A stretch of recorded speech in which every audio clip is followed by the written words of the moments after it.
नमः भगवते वासुदेवाय। ॐ नमः भगवते वासुदेवाय। ॐ नमः भगवते वासुदेवाय।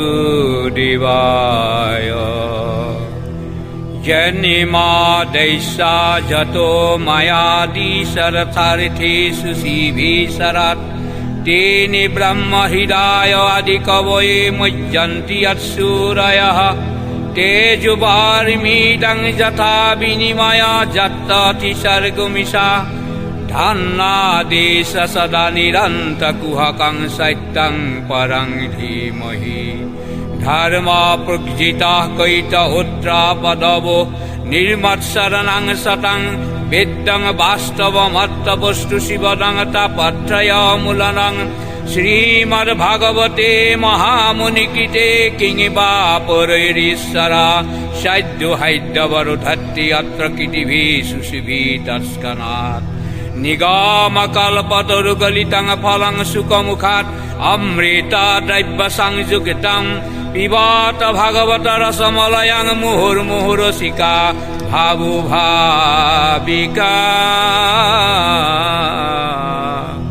যাৰ পৰাই বিশ্ব সৃষ্টি, য'ৰ স্থিতি আৰু লয়, যাৰ সংগৰ সকলোৱে অন্যয় ব্যতিৰেকে সম্বন্ধ সংশ্লিষ্ট, অৰ্থাৎ সৎ অসৎ সকলো পদাৰ্থত আৰু সৎ অসৎ স্বৰূপে যাৰ সত্তাৰেই উপলব্ধি হয়, যি সৰ্বজ্ঞ সৰ্বশক্তিমান, যি দেৱাদিদেৱ ধ্যানদকো অন্তৰ্যামী ৰূপে আদি জ্ঞানবান প্ৰকৃতা হৃদয়ত নিহিত হৈছিল।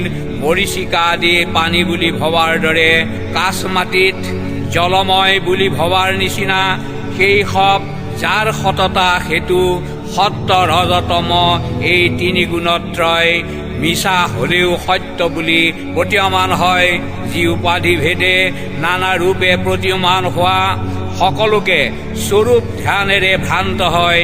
যি স্বপ্ৰভাৱৰ দ্বাৰা সেই ভ্ৰম দূৰীভূত কৰিছে, সেই সত্যস্বৰূপ শুদ্ধ শান্ত ভগৱানক আমি ধ্যান কৰোঁ। যা সংসাৰৰ তিনিতাপ বিনাশ কৰিব পৰা মহামুনি ব্যাসৰ দ্বাৰা ৰচিত এই ভাগৱত শুকৰ মুখেৰে অমৃতযুক্ত হৈ পৃথিৱীত ব্যাপ্ত হৈছে। এই ভাগৱত নিগমকল্পতৰু। ইয়াক বাৰে বাৰে ভকতি ৰসিক আৰু ভাবুকেহে সকলোৱে পান কৰিব পাৰে। আৰু ভাগৱতৰ ব্যাখ্যালৈ আগবাঢ়িছোঁ। এই ভাগৱত ভাগৱত, ভা শব্দই ভাস্বতী অৰ্থাৎ জ্ঞান, গ অৰ্থাৎ গীয়তে অৰ্থাৎ গীতৰ সুৰেৰে ইয়াক সুৰ লগাই গাব লাগে। ব মানে বিস্তাৰ, যে ভাগৱতৰ বিস্তাৰ সদায় চলি আছে। আৰু তৰণৰ উপায়। এই চাৰিটা কথাৰ ওপৰতে গুৰুত্ব কৰি এই ভাগৱতক প্ৰতিমান পৰিয়স কৰা হৈছে। এই ভাগৱত পূৰ্বত আছিল বৈকুণ্ঠত, কৃষ্ণৰ কৃপাত পাছে অৰ্ধেক বয়স গৈলা, পাইলা ব্ৰহ্মা পাদ্মকল্পত। ব্ৰহ্মা দিলা নাৰদক, ইটো ফল ৰহস্যক, নাৰদে ব্যাসক আনি দিলা, নগৈল তিলেক ভাগি, ইডালে সিডালে লাগি, শুক মুখে ভূমিত পৰিলা। গতিকে এই বৈকুণ্ঠৰ শাস্ত্ৰ পূৰ্বত আছিলে বৈকুণ্ঠত, আৰু কৃষ্ণৰ কৃপাত ব্ৰহ্মাই পাদ্মকল্পত পাইছিল। ভগৱন্তৰ যেতিয়া অনন্ত শয্যাত শুই আছিল, সেই অনন্ত শয্যাৰ নাভি কমলত ব্ৰহ্মাৰ জন্ম হৈছিল। ব্ৰহ্মাই মোক কিয় জন্ম দিলে তেওঁ আদি নেপাই তললৈ আহিল। তলৰ পৰা যেতিয়া ওপৰলৈ গ'ল, তেতিয়া তেওঁ চাৰিটা শব্দ শুনিলে, তপ তপ তপ তপ। এই চাৰিটা শব্দৰে ব্ৰহ্মাৰ চাৰিখন মুখ হ'ল। তেওঁ তপস্যা আৰম্ভ কৰিলে, আৰু পাদ্মকল্পত ব্ৰহ্মাই বিষ্ণুক বৈকুণ্ঠত দেখা পালে, আৰু সেই বিষ্ণুৱে চাৰিটা শ্লোকেৰে ব্ৰহ্মাক শৰণ দিলে। আৰু ব্ৰহ্মাই সেই শৰণ লৈ চাৰিটা শ্লোক ধ্যান কৰিবলৈ ল'লে। তেনেতে নাৰদে ভাবিলে যে মোৰ পিতাই আকৌ কাক ধ্যান কৰিছে, তেওঁইতো ৩৬ বিধ জীৱ সৃষ্টি কৰি তেওঁই বিধতা। গতিকে তেওঁৰ উৎসুক দমাব নোৱাৰি ব্ৰহ্মাক প্ৰশ্ন কৰিছে, পিতা তুমি কাক ধ্যান কৰিছা? ব্ৰহ্মাৰ আনন্দত দুটা চকুৱেদি চকুলো বৈ গ'ল। আৰু তেতিয়া ব্ৰহ্মাই কৈ উঠিল, নাৰদ তুমি কিনো দয়া কইলা, যত গোবিন্দৰ গুণ কহিবা দিলা। শ্ৰীকৃষ্ণৰ গুণানুকীৰ্তন গৈ ব্ৰহ্মাই নাৰদক 4টা শ্লোক দিলে। আৰু সেই 4টা শ্লোক নাৰদে 12টা শ্লোক কৰিলে। কিয় কৰিলে? যে আমাৰ ভাগৱতৰ মূল বীজ হ'ল নমঃ ভগৱতী বাসুদেৱায়। ইয়াত 12টা অক্ষৰ আছে। গতিকে নাৰদে 12টা অক্ষৰ কৰি সেই শ্লোক কিভাগি তেওঁৰ হাতত সাঁচতি ৰাখিলে। এনেতে এই যি বৈকুণ্ঠৰ ভাগৱত, এই বৈকুণ্ঠৰ ভাগৱত সুতে আহি 28 সহস্ৰ ঋষিক শুনাইছিল। কিয় শুনাইছিল? 28 সহস্ৰ ঋষিয়ে কলিক নিগ্ৰহ কৰিবৰ কাৰণে যজ্ঞ কৰিছিল। আৰু এই যজ্ঞ কৰি থকা অৱস্থাত সেই যজ্ঞৰ ধোঁৱাই তেওঁলোকৰ কলেবৰ বগা হ'ল, কিন্তু কোনো কামত নাহিল। তেতিয়া সেই সুতে আহি, সুতমুনি আহি সেই নৈমিষাৰণ্যত ভাগৱত শুনাইছে। শাস্ত্ৰত কৈছে, জয় জয় কৃষ্ণ কৃপা ময় মহেশ্বৰ, যাৰ আজ্ঞা শিৰে বহে ব্ৰহ্মা হৰিহৰ, মৎস্য কুৰ্ম আদি অংশ অৱতাৰ যাৰ, ঈশ্বৰ কৃষ্ণ কোটি কোটি নমস্কাৰ। যে সেই কৃষ্ণ কৃপাময়, যাৰ আজ্ঞা ব্ৰহ্মাই বহন কৰে, যাৰ আজ্ঞা মহেশ্বৰ শিৱই বহন কৰে, আৰু যি মৎস্য কুৰ্ম আদি 24 অৱতাৰ ধৰিছিল, সেই ভগৱন্তক আমি নমস্কাৰ জনাইছোঁ। সুতে যেতিয়া ভাগৱত ক'বলৈ ধৰিলে, তেতিয়া 28 সহস্ৰ ঋষি সুতৰ কথাত মুগ্ধ হৈ সেই 28 সহস্ৰই সিদ্ধান্ত ল'লে। কি ল'লে? 28 সহস্ৰ ঋষি বেদত প্ৰধান, বিষ্ণুৰ নৈমিষ ক্ষেত্ৰে মহাপুণ্য স্থান, মান্য কৰি সুতকপা দিলা সত্ৰ তথা, শৌনক প্ৰমুখে শুনে ভাগৱত কথা। সুতে যেতিয়া এই ভাগৱতৰ কথা, ভগৱন্তৰ গুণানুকীৰ্তন কৰিলে, তেতিয়া 28 সহস্ৰ ঋষিয়ে ভাবিলে যে আমি মিছাতে এই যজ্ঞ আদি কৰ্ম কৰি মৰিছোঁ। সেইকাৰণে সেই শৌনক আদি ঋষিয়ে সেই সুতক অনুৰোধ জনালে, পৰম ঈশ্বৰ কৃষ্ণ দেৱ নাৰায়ণ, তানে মহাভক্তিটো শ্ৰৱণ কীৰ্তন, ইহা কন জানিয়ান কৰ্ম কৰি মৰো, কৈও কৃষ্ণ কথা সুত যেন মতে তৰ, দেৱৰ দুৰ্লভ সুক মুনি মহাভাগ, কিবতে পাইলে কহ পৰীক্ষিতে টাংক লাগ, বৈকুণ্ঠৰ শাস্ত্ৰ ইটো বেদান্তৰ তত্ত্ব, 7 দিনে কৈলা যিটো মহাভাগৱত, কিহেতু ৰাজা কয় আহি দংশিলে তক্ষকে, পাইলা গতি ভাগৱত শ্ৰৱণ মাত্ৰকে, বৈষ্ণৱৰ বৃত্তান্ত শুনিবে ইচ্ছাই আছে, কহিও কসুতয়ান কথা শুনো পাছে। সুতক যেতিয়া 28 সহস্ৰ ঋষিয়ে প্ৰশ্ন কৰিলে আৰু পৰীক্ষিতকনো কিয় তক্ষকে দংশন কৰিলে, তেওঁনো কিয় 7 দিন 7 ৰাতি ভাগৱত শুনিবলগীয়া হ'ল, গতিকে সেই বৈষ্ণৱৰ বৃত্তান্ত শুনিবলৈ তেওঁ ইচ্ছা কৰিলে। আৰু এই ইচ্ছা শুনি সুতে আনন্দত কান্দি উঠিল। কিয় কান্দি উঠিল? যে তেওঁক ইমান দিন সকলোৱে অন্তেজ জাতিবীৰ ঘৃণা কৰিছিল, তেওঁ কোনো মান কৰা নাছিল। যেতিয়া 2800 ঋষিয়ে তেওঁক মান কৰি তেওঁক সত্ৰ পাতি তেওঁক বেদত পাৰ্গত বুলি ভাবি ভাগৱত শুনিবলৈ বিচাৰিলে তেওঁ আনন্দত কান্দি উঠিল। অ' হেন শুনি সুতে বিনা অন্তয়বনতে আমি অকুলি নহেন আছিল মনতে। অ' তোমাষাৰ প্ৰশ্নে ভৈলো আজি কি পবিত্ৰ শুনা যেন জানো কহ কৃষ্ণৰ চৰিত্ৰ। সাৱশেষে কথা কোনে কহিবে স্বৰূপে যেন পক্ষী উৰয় পাহাৰয় অনুৰূপে।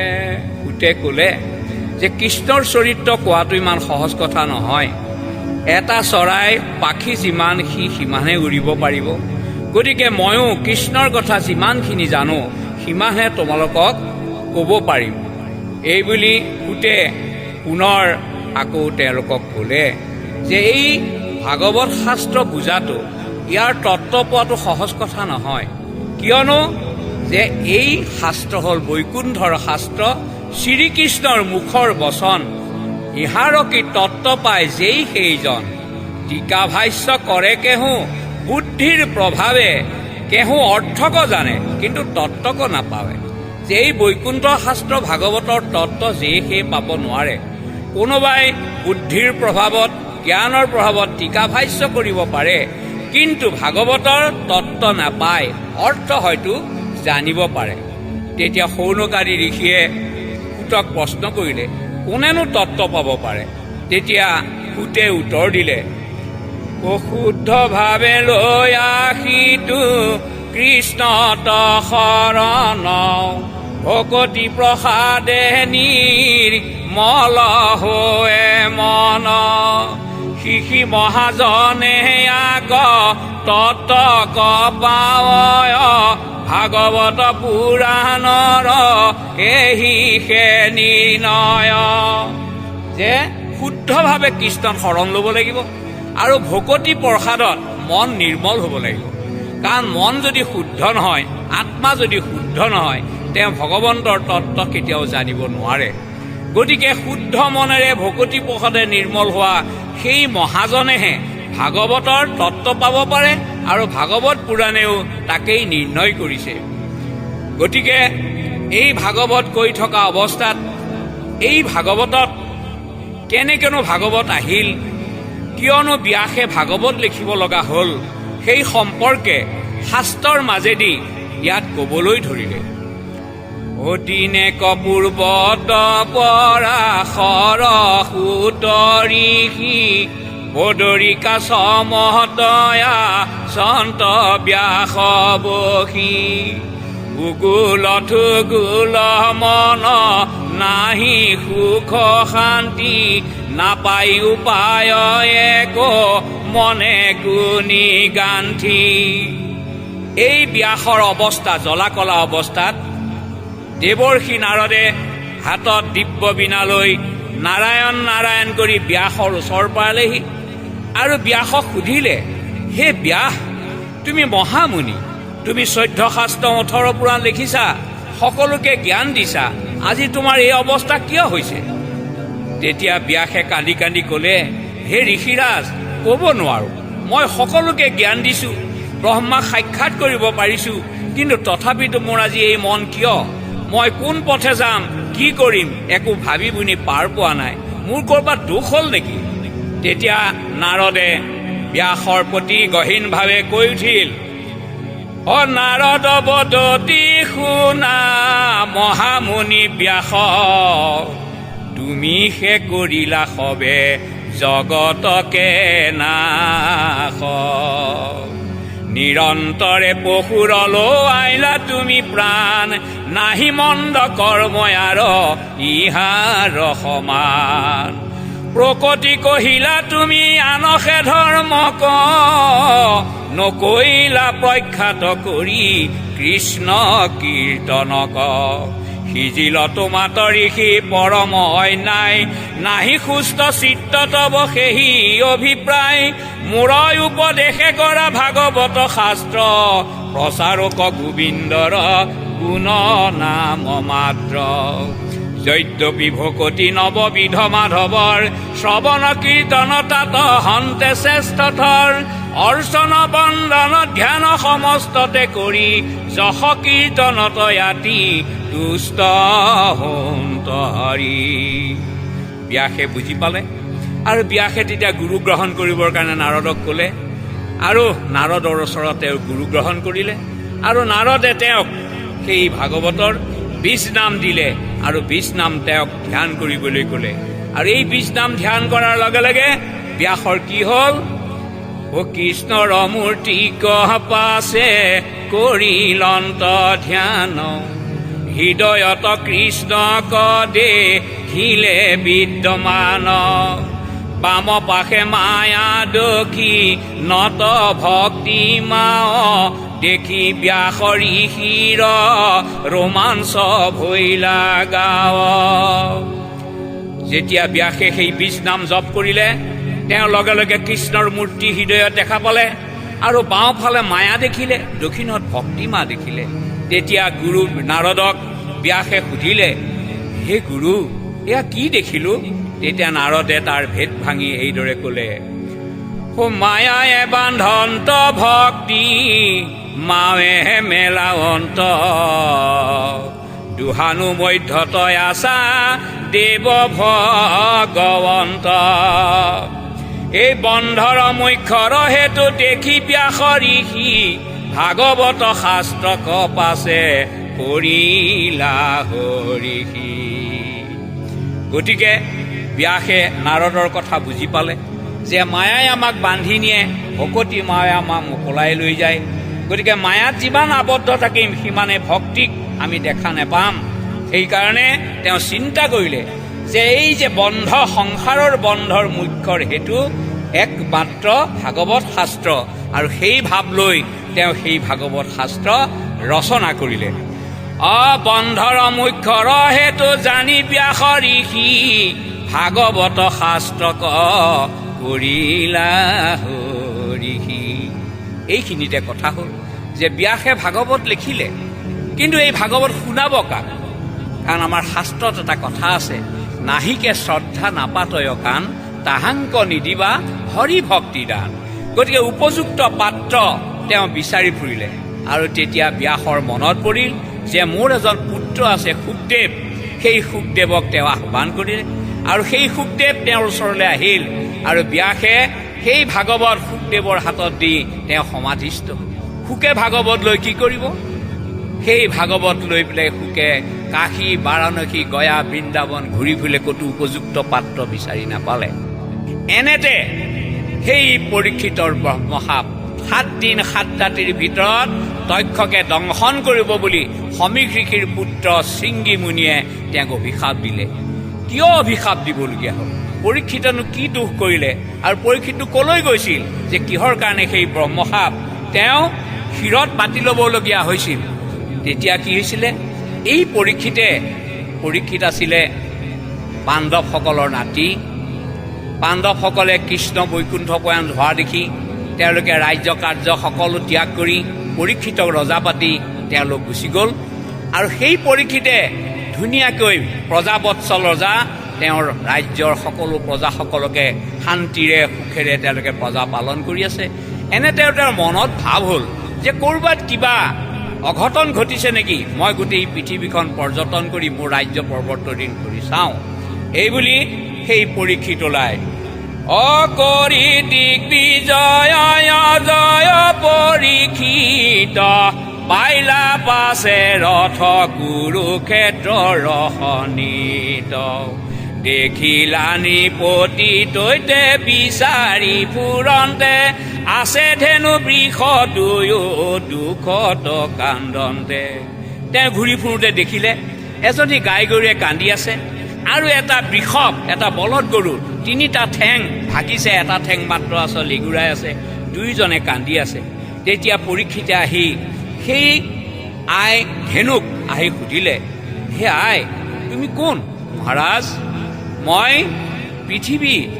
কৃষ্ণ গুচি গ'ল, বিষ্ণু গুচি গ'ল, গতিকে এতিয়া অধৰ্মৰ প্ৰাদুৰ্ভাৱ হৈছে। চোৱাচোন, সৌৱা বৃষভ, ধৰ্মৰূপী বৃষভৰ 3টা ঠেং ভাঙিলে, এটা ঠেং মাত্ৰ আছে। সুধীসকল, আমাৰ ধৰ্মৰ 4টা পাত। কি 4টা পাত? তপ, শৌচ, দয়া, সত্য 4টা পাত। সেই বৃষভৰ তপ, শৌচ, দয়া ভাঙিলে, মাত্ৰ সত্যটো আছে। তেতিয়া পৰীক্ষিতে মোৰ ৰাজ্যত আহি পেলাই কলিয়ে প্ৰৱেশ কৰি অত্যাচাৰ কৰিছে। গতিকে সেই কলিৰ ওচৰলৈ গৈ খান্দা তুলি পেলাই নৃপতি পৰীক্ষিতে কলিলৈ চাই কবলৈ ধৰে, নৃপতিৰ বেশতই কৰ্মত চণ্ডাল, হেন জানা পাইলৈ আহি তোৰ জমকাল। জানিলো এহে ধৰ্ম বৃত চপধাৰী, ধেনুৰূপে জানিলো এহেন্তে বসুমতী। হে ধৰ্ম কিনো ভৈল তোমাৰ বিষাদ, ভাঙিলে তপ শৌচ দয়া 3 পাত। এতিয়া কলিক ক'লে, এই অধম চাণ্ডাল, তই আহি মোৰ দেশত আহি পেলাই তই নৃপতিৰ বেশ ধৰি চণ্ডালৰ দৰে কৰ্ম কৰিছে। আৰু গম পাইছো এই বৃষভ হ'ল ধৰ্ম, এই ধেনু হ'ল বসুমতী। গতিকে আজি তোৰ অত্যাচাৰত এই ধৰ্মৰ এনেকুৱা বিলাই হৈছে, আজি বসুমতীয়ে কান্দিছে। গতিকে তই মোৰ ৰাজ্যৰ পৰা বাহিৰ হ, এতিয়াই বাহিৰ হ, নহ'লে তোক মই কাটি দুচেও কৰিম। তেতিয়া কলিয়ে কাওবাৰ কৰি, কাৰণ দুষ্ট কলি, আৰু যেতিয়া দুষ্টৰ সংগত থাকে সন্ত সকলো বিভ্ৰান্ত হয়। কলিয়েও বিভ্ৰান্ত কৰিবলৈ ধৰিলে, যে ক'লে, মহাৰাজ ঠিক আছে, মই আপোনাৰ যাম বাৰু, আপুনি যাবলৈ কৈছে মই যাম, কিন্তু ক'লৈ যাম? আপোনাৰ ৰাজ্যনো ক'ত নাই? সকলোটোতো আপোনাৰ ৰাজ্য, গতিকে মই ক'ত যাম? গতিকে নৃপতি বলন্ত কলি, তাক দিলো স্থান, জয়িতে খেলে জুৱা পাশা, কৰে মদ্যপান। স্ত্ৰী পঞ্চ শুনা গৃহস্থৰ থাকে জড়িত, এহি 4 ঠাই দিলো বংশ গয়াতত। আৰু কি দিলে? জলকুম্ভ চুলীয়া, বাঢ়নি ঢেকি পতা, গৃহস্থৰ ঘৰে এহি শুনা পঞ্চগতা। যে কলি, ঠিক আছে, মই তোক নেকাটো বুলি যেতিয়া মই অভয় দিলো, নেকাটো, কিন্তু তই এইকেইটা জেগাত থাকিবি। ক'ত থাকিবি? য'ত জুৱা খেলে, য'ত মদ পান কৰে তাত থাকিবি। আৰু গৃহস্থৰ পঞ্চ শুনা, এই পঞ্চ শুনা কি? পানীৰ কলহ, বাঢ়নি, য'ত জুই ধৰে তাত, ঢেঁকীত আৰু পতাত, এইকেইটা জেগাত তই থাকিবি। আৰু তই এতিয়া ইয়াৰ পৰা বাহিৰ হ, ইয়াত নাথাকিবি। তেতিয়া কলিয়ে দেখিলে যে মোৰ যিটো ইচ্ছা, সেই ইচ্ছাটো মোৰ পূৰণ হোৱা নাই।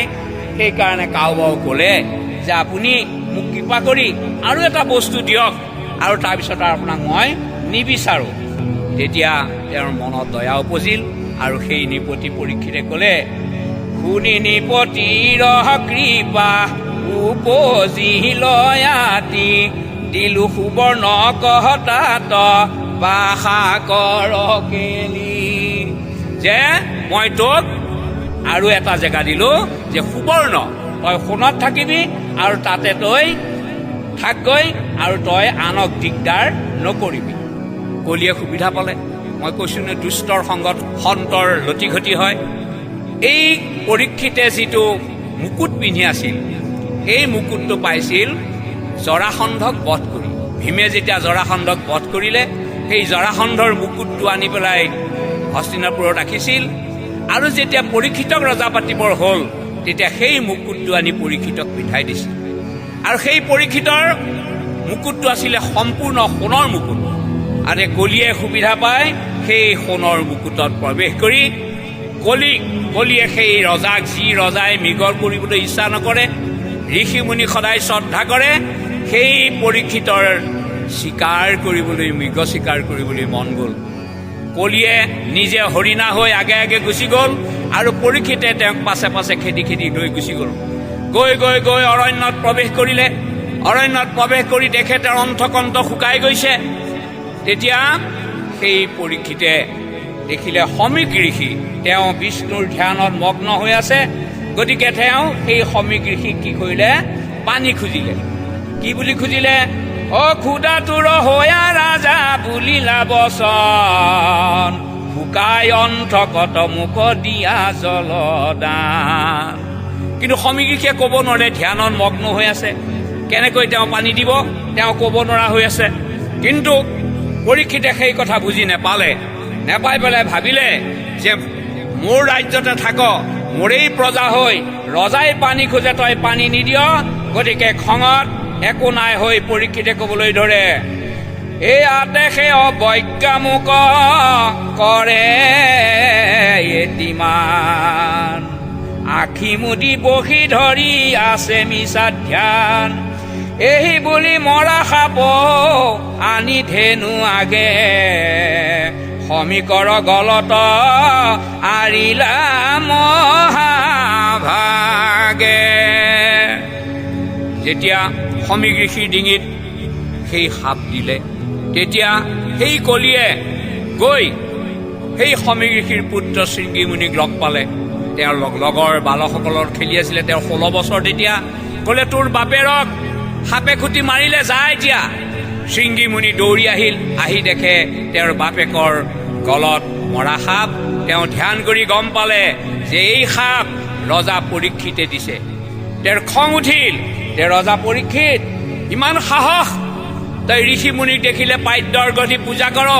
আজি তোৰ ইমান সাহস হ'ল যে মোৰ পিতাৰ ডিঙিত তই মৰা সাপ দিছ। গতিকে ঠিক আছে, মই তাৰ প্ৰায়শ্চিত্ত তোক দিম। এই বুলি তেওঁ চন্দ্ৰ সাপ দিলে। কি সাপ দিলে? সপ্তম দিনত তোক তক্ষকে তং শোক, বিষ বহনি লাগি আখো ৰীৰ ভস্ম শোক। এই যেতিয়া সাপ দিলে, সমীৰ ঋষিৰ ধ্যান ভাগিল। সমীৰ ঋষিৰ ধ্যান ভাগি পেলাই নিজৰ পুত্ৰক গৰজি উঠিল। কি বুলি? কিনো তই অধম দুৰ্বধ শিশু চন্দ, অল্পয় ৰাধে কৰ প্ৰাণান্তিক দণ্ড। যে তই অকমান অপৰাধতেই তই ৰজা কেনে শাস্তি দিলি? যদি এই ৰজা নাথাকে আমাৰ ধৰ্মও নাথাকিব। এতিয়াই যা, গৈ পেলাই তই সেই তোৰ অভিশাপ ঘূৰাই আন আৰু পৰীক্ষিতক তই মুক্ত কৰ। শৃংগী মুনিয়ে ভয় খাই দৌৰি গ'ল। আনহাতেদি আমি অথনিয়ে কৈছোঁ যে নৈমিষাৰণ্যত 28 সহস্ৰ ঋষিয়ে শৌনক ঋষিৰ পৰা ভাগৱত শুনি আছিল আৰু তেওঁলোকেও গম পালে যে পৰীক্ষিতক ব্ৰহ্মশাপ দিছে। তেতিয়া সেই 28 সহস্ৰ ঋষি দৌৰি আহিল। আহি পৰীক্ষিতৰ ওচৰ পালে।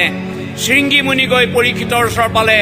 তেতিয়া পৰীক্ষিতে তেওঁলোকক ক'লে যে হে ঋষিসকল, হে শৃংগী, তুমি মোৰ ব্ৰহ্মশাপ উভতাই নিব নালাগে, কাৰণ মোক গোৰ মাৰি গংগাতহে পেলালে। গতিকে মই এতিয়া ভগৱন্তৰ পৰম পদ বিচাৰিছোঁ, তোমালোকে পাৰা যদি দিয়া। তেতিয়া ঋষিসকলে কোনোবাই ক'লে যজ্ঞ কৰক, কোনোবাই ক'লে হোম কৰক, কোনোবাই ক'লে সোণ দান দিয়ক, কোনোবাই ক'লে ভূমিদান দিয়ক, কোনোবাই ক'লে গোদান দিয়ক। কোনো কথাতেই পৰীক্ষিতৰ মন শান্ত নহ'ল।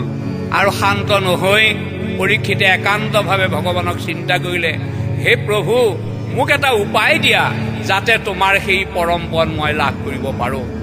এই নাম আৰু নামী অভেদ, এই যে পৰীক্ষিতৰ কান্দন, পৰীক্ষিতৰ আহ্বান কোনে শুনিলে? সেই বদৰিকাশ্ৰমত থকা শুকে গম পালে যে মোক কোনোবাই মাতিছে।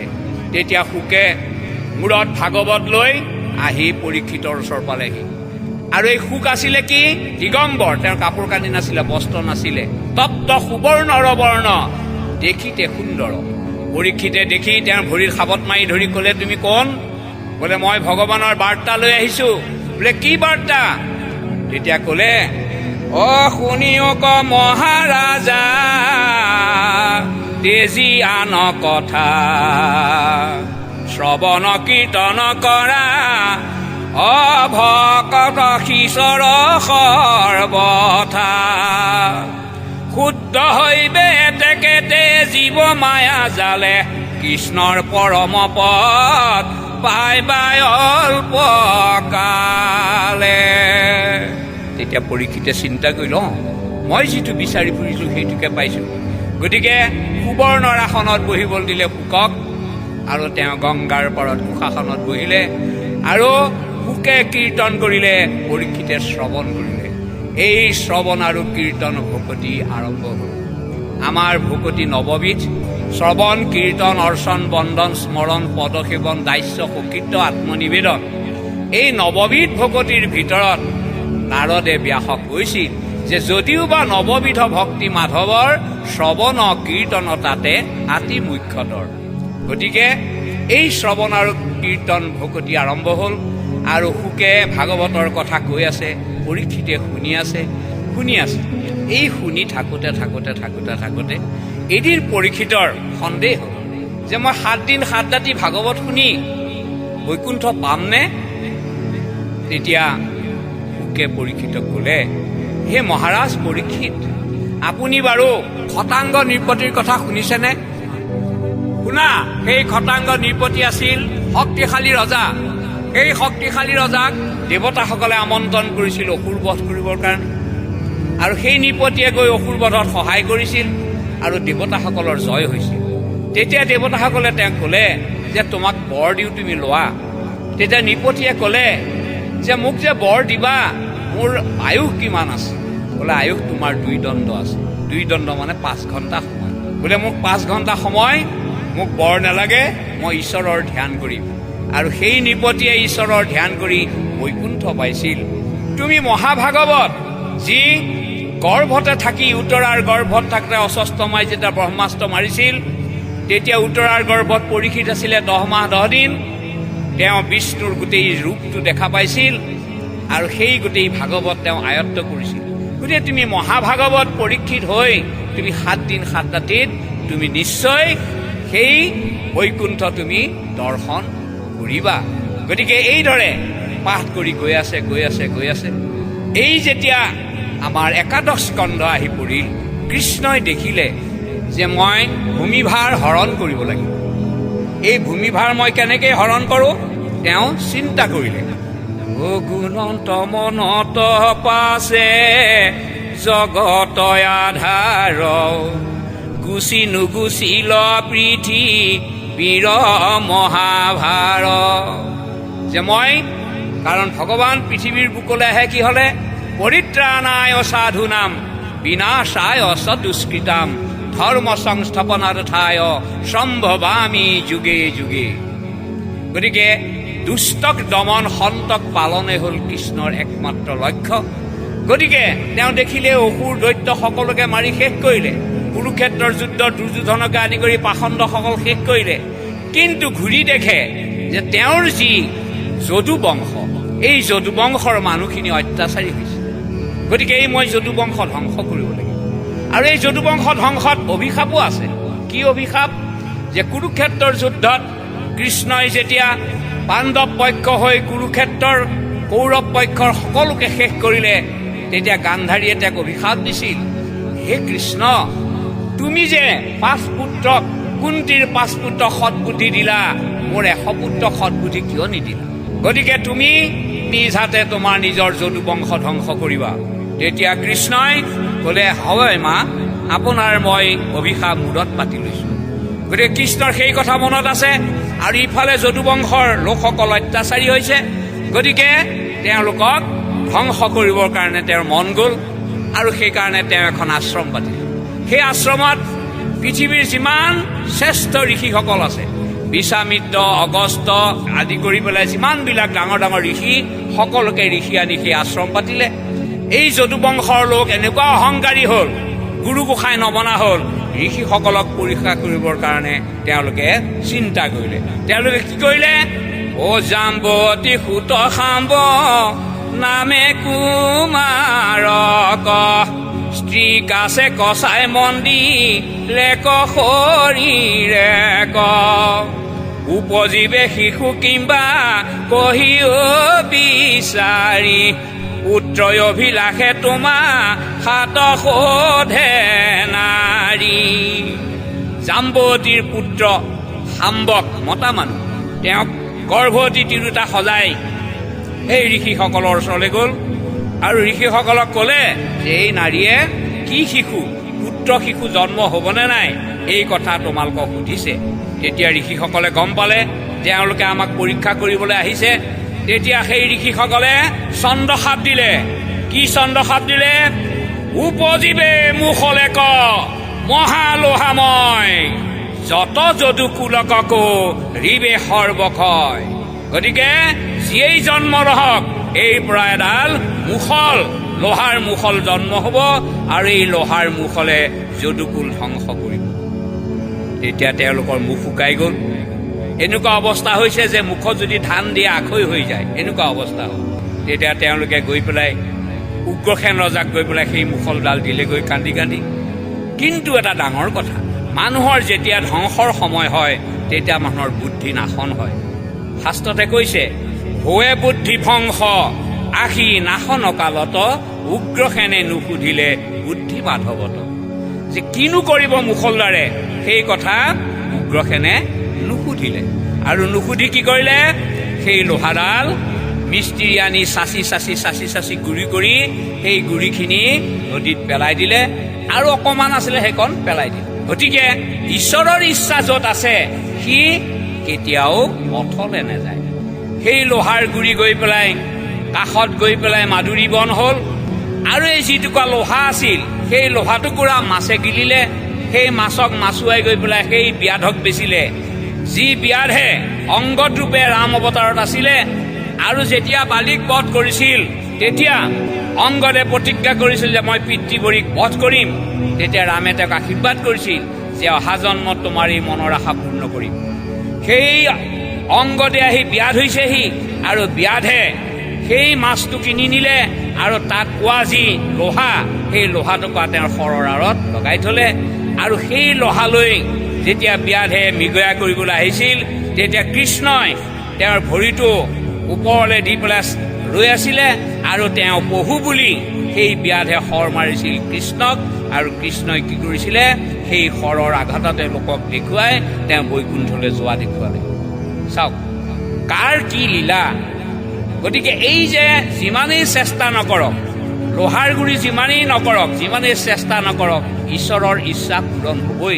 সেইকাৰণে শাস্ত্ৰত কৈছে, ও সাগৰত পেলাই না লোহাৰ গুৰি, যত চাপিলতি ৰত সিটো ঢৌ আস্ফালত, অ কাষৰত গজিল মাধুৰী বন হৈ, ঈশ্বৰৰ ইচ্ছা মিছা কদাচিত নৈ। যে ঈশ্বৰৰ ইচ্ছা কেতিয়াও অসফল নহয়।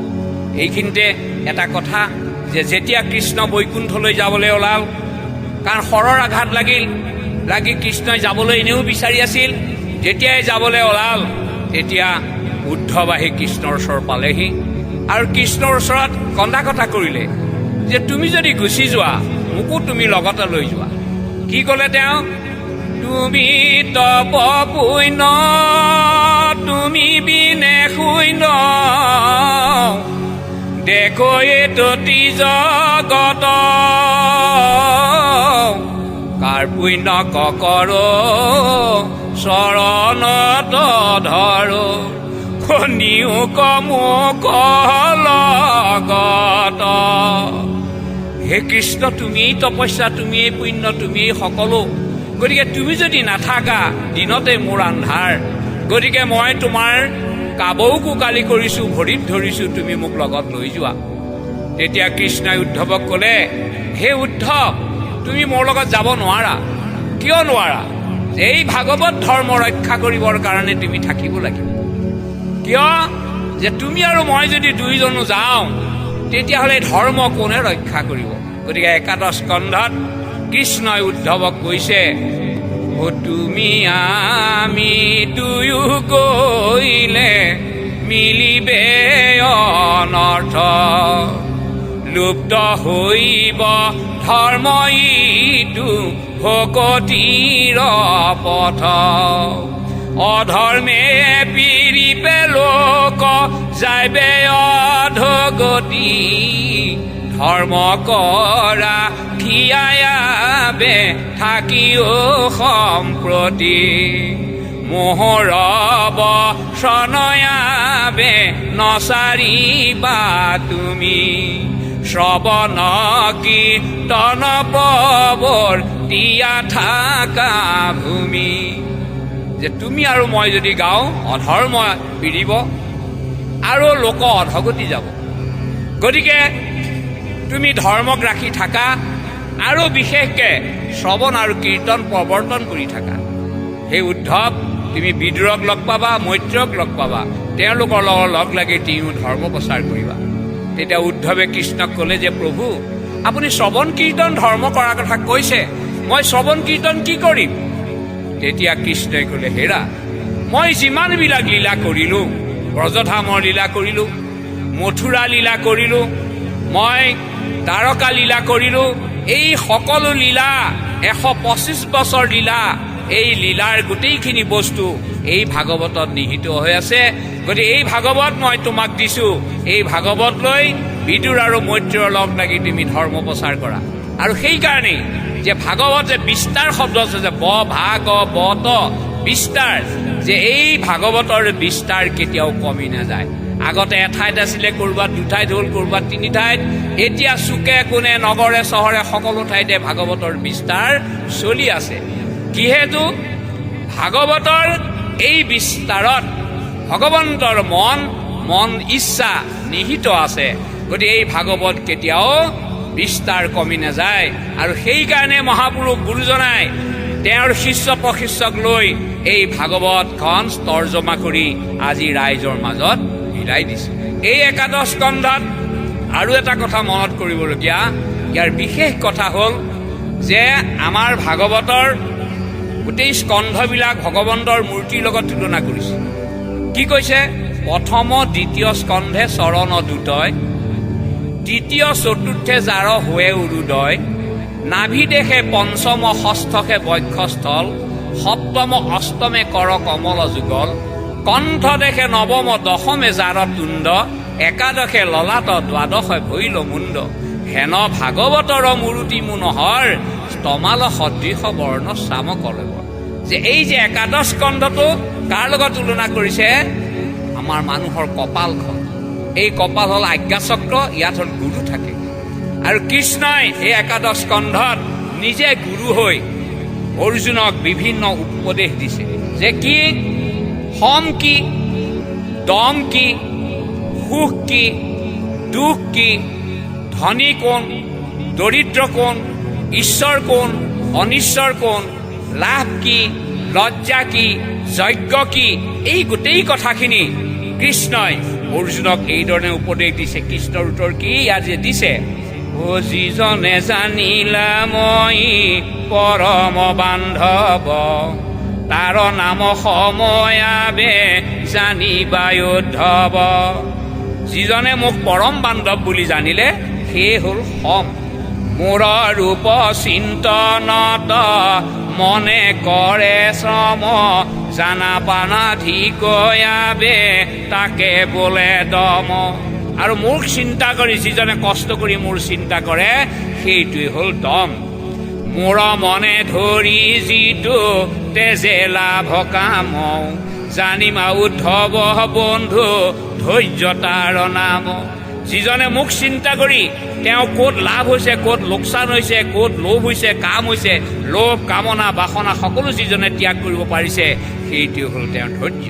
স্বভাৱক এৰি মোত চিত্ত কৰিল থিৰ, মায়াকে জিনিলে জানা সেই মহাবীৰ। যিজনে নিজৰ স্বভাৱ নিজৰ চিত্ত থিৰ কৰি যিজনে মায়াক জিনিব পাৰিছে সেইজনে হ'ল মহাবীৰ। হৰি বুদ্ধি সদায় পাৰে কৰে মান, অজানিবা উদ্ধৱ তাক বুলি মহাজ্ঞান। গতিকে হৰি বুদ্ধি সকলোকে যেতিয়া হৰিময় দেখে, সকলোৰে যেতিয়া মান কৰে, সেইজনেই হ'ল মহাদান। ভগৱানক মায়াময় নেদেখি হৰিময় দেখাটোৱেই হ'ল মহাদান। সমস্ত জগত যিটো দেখে হৰিময়, তাৰে নাম সত্য সখী জানিবা নিশ্চয়। যে সমস্ত জগতত যিজনে হৰিময় দেখিছে সেইটোৱে হ'ল আচল সত্য। ঈশ্বৰ জ্ঞানক যিটো দেই উপদেশ, তাকে সে দক্ষিণা বোলে নাহিকে সন্দেহ। যে ঈশ্বৰৰ জ্ঞান যাক উপদেশ দিছে সেইটো হ'ল আচল দক্ষিণা। টকা পইচা দক্ষিণা আচল দক্ষিণা নহয়, যে ভগৱানৰ জ্ঞানৰ উপদেশ যিজনে দিছে সেইটোহে আচল দক্ষিণা। মোতে চিত্ত দিয়া যিটো কৰে কৰ্ম ধৰ্ম, তাৰে নাম যজ্ঞ সখী কৈলো এইটো মৰ্ম। আৰু যিজনে মোক চিত্ত দি মোৰ কৰ্ম কৰিছে, মোৰ ধৰ্ম কৰিছে, সেইটোৱে হ'ল আচল যজ্ঞ। যে হৃদয়ত মোক চিন্তা কৰি ধৰ্ম কৰ্ম যিজনে কৰিছে সেইটোৱে হ'ল আচল যজ্ঞ।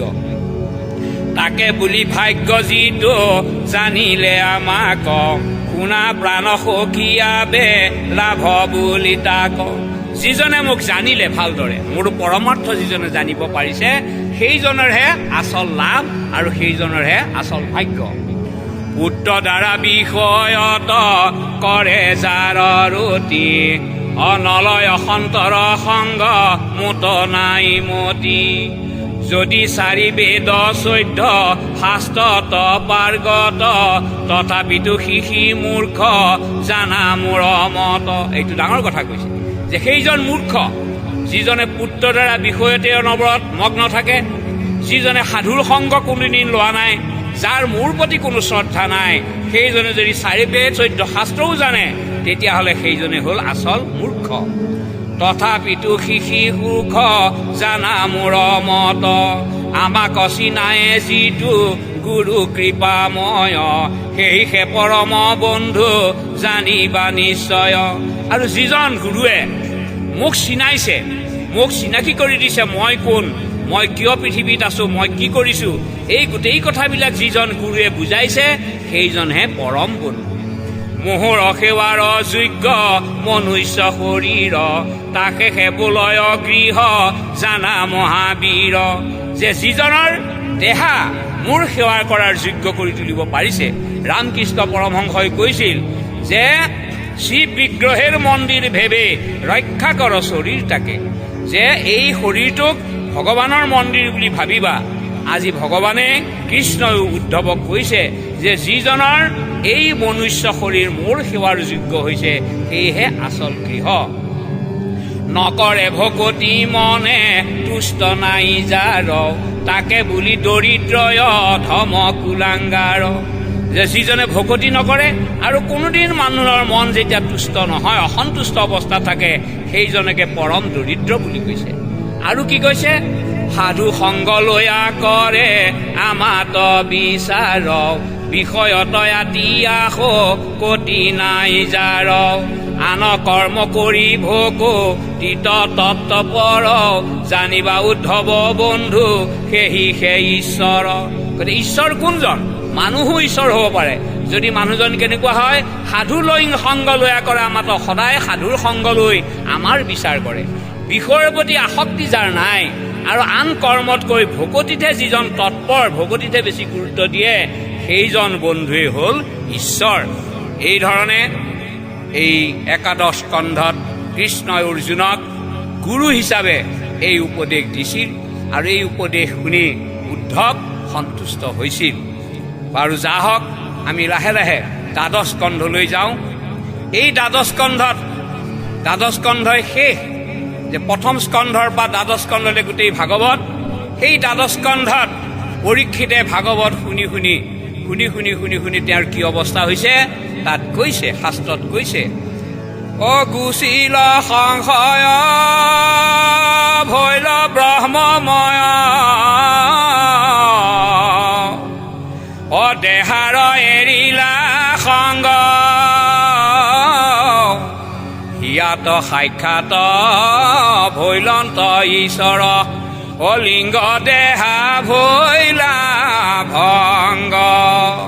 যেই ভাগৱত শুনি শুনি পৰীক্ষিতৰ কি হ'ল? গুচিল সংশয়, সকলো সংশয় আঁতৰি গ'ল।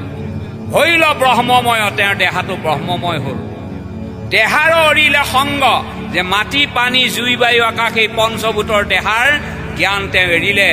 হিয়াত সাক্ষাৎ ভৈলন্ত ঈশ্বৰ, তেওঁৰ হিয়াত ঈশ্বৰ সাক্ষাৎ হ'ল আৰু তেওঁ বৈকুণ্ঠলৈ গমন কৰিলে। আমাৰ দেহাত 6টা চক্ৰ আছে, গুহ্য চক্ৰ, নাভি চক্ৰ, হৃদয় চক্ৰ, আজ্ঞা চক্ৰ, পদ্ম চক্ৰ আৰু সহস্ৰদল পদ্ম চক্ৰ। আৰু আমাৰ হিয়াৰ ইৰা আৰু পিংগল নামৰ দুডাল নাৰী আছে, তাৰ মাজে সুষমনা নাৰী। এই সুষমনা নাৰী হ'ল গংগা। যে আমি যে কওঁ নামে গংগা জল শৰণে কমল বয়াছে হৃদয়ৰ মাজে হৰি গোবিন্দায় ৰাম। যেতিয়া আমি ঈশ্বৰৰ ধ্যান কৰোঁ, গুহ্য চক্ৰৰ পৰা আমাৰ কুলকুণ্ডলী শক্তি আহি পেলাই নাভি চক্ৰ পায়, নাভিৰ পৰা হৃদয় চক্ৰ, হৃদয়ত আজ্ঞা চক্ৰক গুৰু দৰ্শন হয়, পদ্ম চক্ৰক বিষ্ণুক দৰ্শন হয়, তাৰপিছত সহস্ৰতত্ব বৈকুণ্ঠলৈ তেওঁ গতি কৰে। এইধৰণে পৰীক্ষিতেও সকলো চক্ৰ ভেদ কৰি নাম গংগাৰ মাজেদি কুলকুণ্ডলিনী শক্তিৰে তেওঁ মেধস্ফুট হৈ সেই বৈকুণ্ঠত ভ্ৰমণ কৰিছিল। আৰু সেইকাৰণে যি তক্ষকৰ দংশনৰ কাৰণে পৰীক্ষিতে 7 দিন 7 ৰাতি ভাগৱত শুনিছিল, সেই তক্ষকৰ ভয় পৰীক্ষিতৰ নাইকিয়া হ'ল।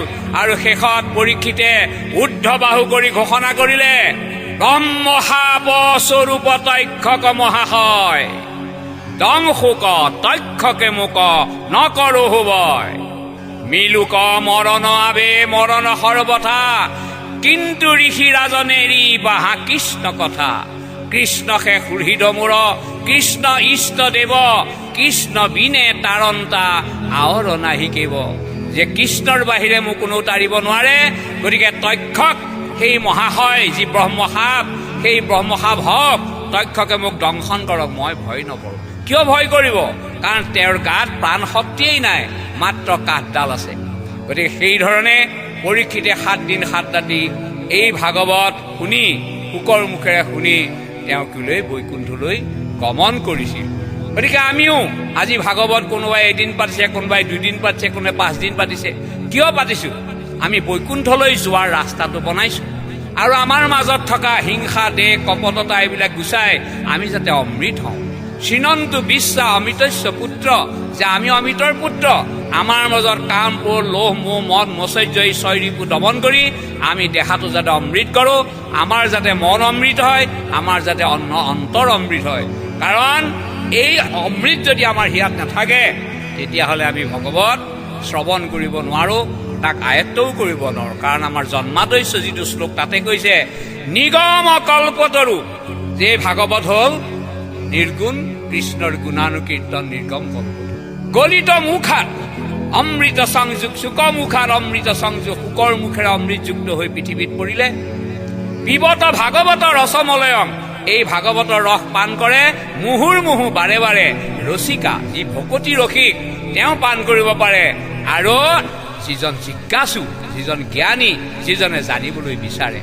গতিকে এই ভাগৱত বৈকুণ্ঠত আছিল আৰু শুকৰ মুখেৰে পৰীক্ষিতৰ মাজেদি এই পৃথিৱীত পৰিল। সেইকাৰণে আমাৰ শাস্ত্ৰত কয়, সকল নিগম কল্পতৰু,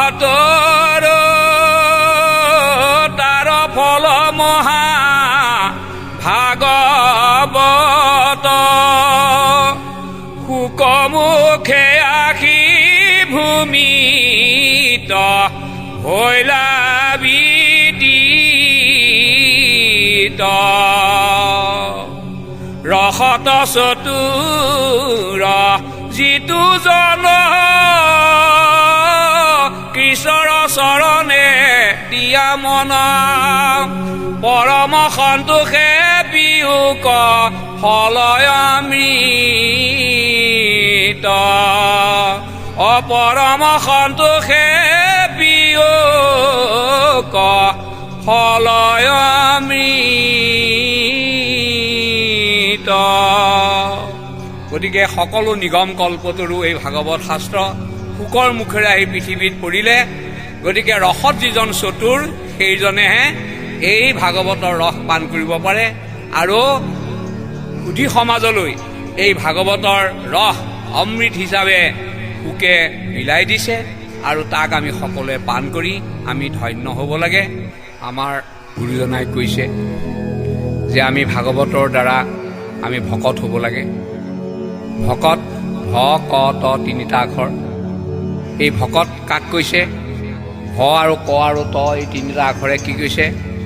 ভ নামে ভগৱন্তক ভজনা কৰ, ক নামে কলিত কৃষ্ণ কীৰ্তন কৰ, ত নামে তনু মন তাহাঙ্ক অৰ্পয়, এই তিনি যুগে তাক ভকত বোলয়। গতিকে ভ নামে ভগৱন্তক ভজনা কৰা, ক নামে কলিত কৃষ্ণ কীৰ্তন কৰা, আৰু ত মানে তনু আৰু মন, শৰীৰ আৰু মন কৃষ্ণক অৰ্পণ কৰিলে সেইজন ভকত হ'ব পাৰে। গতিকে আমাৰ কলি যুগত মানুহৰ জন্ম লৈ ধন্য হৈছোঁ। গুৰুজনাই কৈছে যে কলিকালটো ধন্য, নৰ জন্ম লোৱাটো ধন্য, আৰু বিশেষকৈ ভাৰতবৰ্ষত জন্ম হোৱাটো ধন্য। তেওঁ বৰগীতত গুৰুজনাই কৈছে কি? ধন্য ধন্য কলিকাল, ধন্য জন্ম তনু ভাল, ধন্য জন্ম ভাৰত বৰিষে, তপ জপ যজ্ঞ তেজী, তোমাৰ নামক ভজি, তোৱা নাম ঘোষি হৰিষে, দয়াৰ ঠাকুৰ হৰি যদুমণি ঐ ৰাম, অধমে তোমাৰ নাম ডাকে। অপৰাধ বিনাশন তজু নামে নাৰায়ণ, জানি নামে পখিলো শৰণ, আন গতি নাহিকে মৰণ, অপৰাধ ক্ষমা কৰি তুমি দয়াশীল হৰি, মোক ৰক্ষা কৰি চৰণ, মোক ৰক্ষা কৰি চৰণ। আও হৰি আও ৰাম।